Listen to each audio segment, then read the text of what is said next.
Merhaba arkadaşlar, kanalıma hoş geldiniz.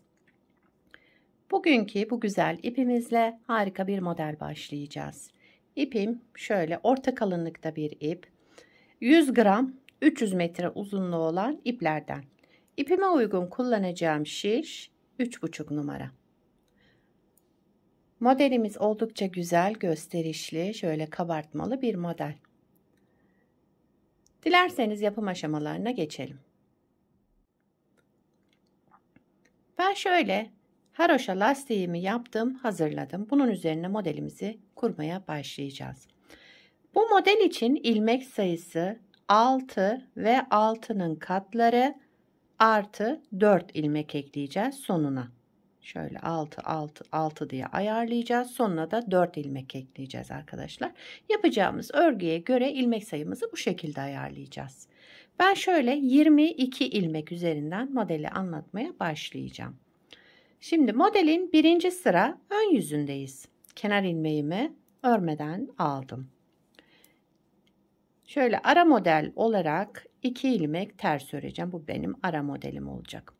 2 ilmek ters, 4 ilmek düz. 3, 4. 4 ilmek düz ördüm.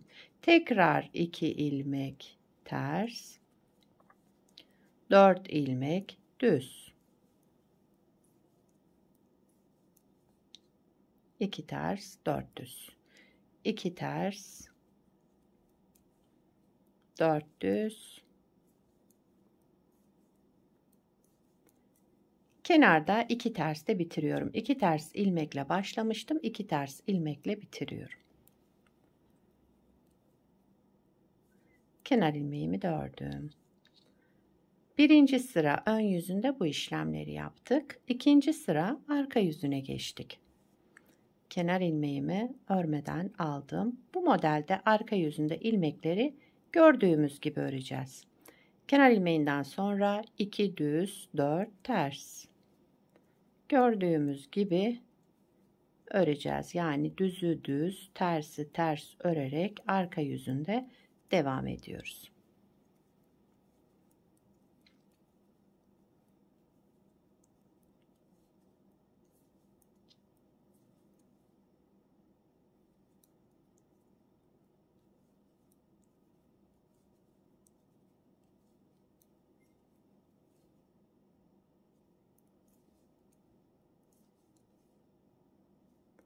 Kenar ilmeğimi de ördüm. İkinci sıra arka yüzünde ilmeklerimizi 2 düz 4 ters 2 düz 4 ters olarak ördüm. Üçüncü sıra ön yüzüne geçtik. Şimdi modelimizi burada şekillendireceğiz. Kenar ilmeğimi örmeden aldım. Sıradaki 2 ters ilmeğimi yine ters olarak ördüm. Bu 4 düze gelince bakın 4 tane düzümüz var. 4 düzden önce bir kez artırma yaptım. Devamındaki 2 düzü ikisini bir örerek tek ilmeğe düşürdüm. Kesme işlemi yaptım burada. Sonra kalan 2 düzümde şöyle yerlerini değiştiriyorum. Sağa doğru kesme yapacağım için 2 ilmeğin yerini değiştirdim ve sağa doğru kesme işlemi yaptım. Tek ilmeğe düşürdüm. Devamında bir kez artırma yaptım. Buraya kadar şöyle bir modelimizi tamamlamış olduk. Yine 2 ters, 1, 2 ilmek ters ördüm. 1 ilmek artırma yaptım.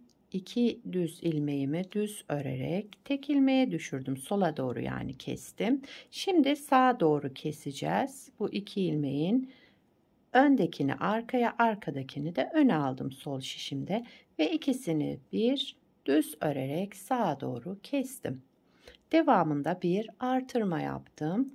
Daha sonra 2 ters ilmek ördüm. Bir artırma yaptım. 400'e gelince önce bir artırma, devamında 2 ilmeği sola doğru düz örerek kestim. Bu son 2 ilmeği de sağa doğru çevirerek kestim. Devamında bir artırma yaptım. Kalan 2 ters ilmeğimi ördüm. Üçüncü sıra ön yüzünde bu işlemleri yaptık. Dördüncü sıra arka yüzünde yine ilmeklerimizi gördüğümüz gibi öreceğiz. Yani düzümüzü düz, tersimizi ters.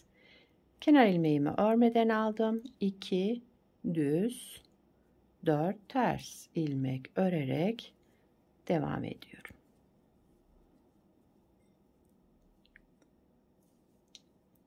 2 düz, 4 ters.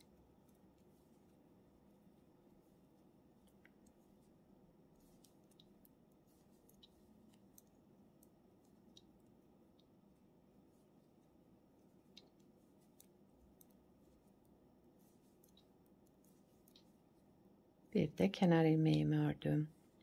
Modelimizi bir kez kurmuş olduk arkadaşlar. Bakın, modelimiz 4 sıradan oluşan harika, kolay, güzel bir model. Tabi ilerledikçe kendini gösterecek modellerden. İsterseniz bir kez daha kuralım. Evet, modelimizi bir kez daha kuralım hemen. Modelin birinci sıra ön yüzündeyiz. Kenar ilmeğimi örmeden aldım. 2 ters ilmek. Bu ilmeklerim hep ters örülüyor zaten. Şöyle başka işlem yapmıyoruz. Ön yüzünde ters, arka yüzünde düz. 2 ters, 4 düz. 2, 3, 4 düz ilmek ördüm. 2 ters ilmek, 4 düz ilmek.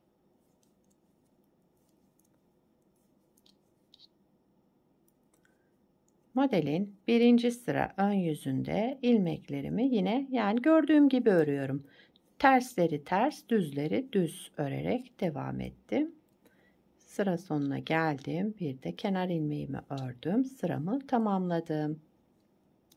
Arka yüzüne geçince ikinci sıra arka yüzündeyiz. Arka yüzünde dediğim gibi ilmeklerimin hepsini gördüğümüz gibi örüyoruz. Arka yüzünde başka işlem yapmıyoruz. 2 düz, 4 ters.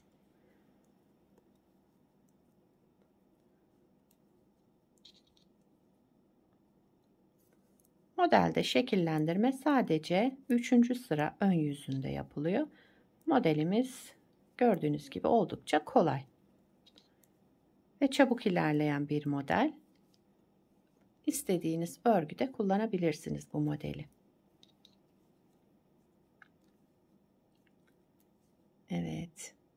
Son 2 düz ilmeğimi de ördüm. Bir de kenar ilmeğimi ördüm. İkinci sıra arka yüzünde bu işlemleri yaptım. Üçüncü sıra ön yüzüne geçtik. Şimdi modelimizi şekillendireceğiz yine. Bir önceki modelde yaptığımız gibi aynı işlemi yapıyorum.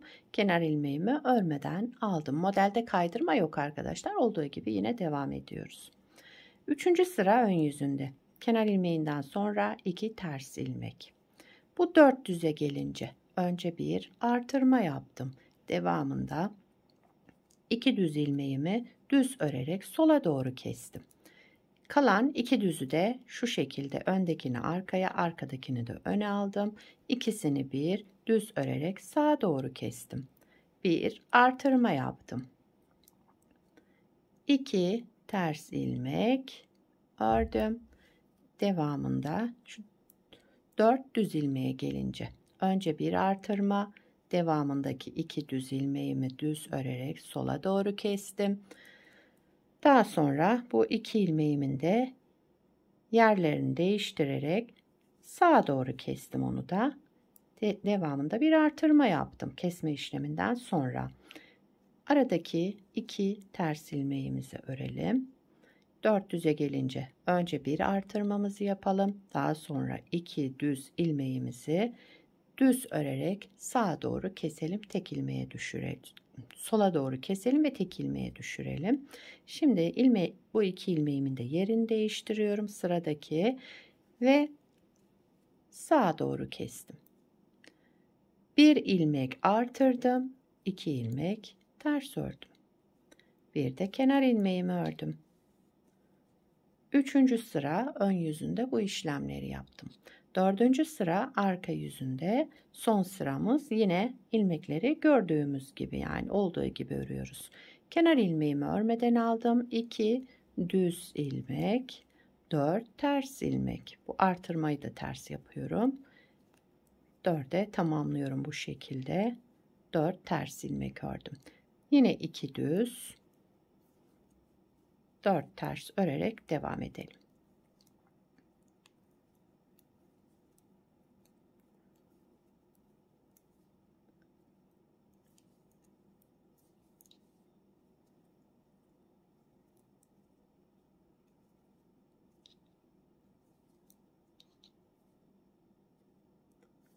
İki düz, bir de kenar ilmeğimi ördüm.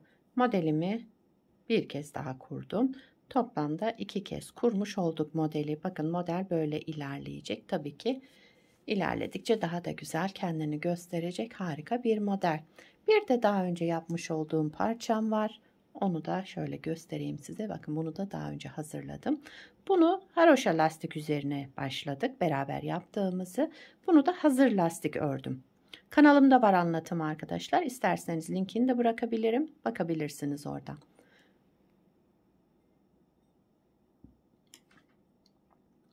Modelin arka yüzü de bu şekilde.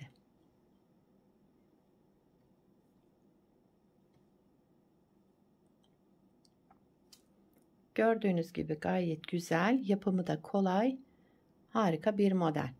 Bu modelden istediğiniz örgüde, yani bu modeli istediğiniz örgüde kullanabilirsiniz. Yetişkin örgülerinde, çocuk örgülerinde, yelek yapımında, bluz, hırka, şal, etol şal yapımında, yani her türlü örgüde kullanabilirsiniz. Yazlık ipler kullanabilirsiniz yazlık örgülerinizde bu modeli yaparken.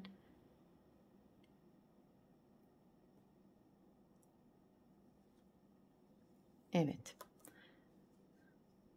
Bugünkü modelimiz de buydu arkadaşlar. Beni buraya kadar izlediyseniz bir beğeni yapmayı, yorum yapmayı, beni desteklemeyi unutmayın arkadaşlar. Yapacak olanlara kolay gelsin. Bir sonraki videoda görüşmek üzere. Hoşça kalın.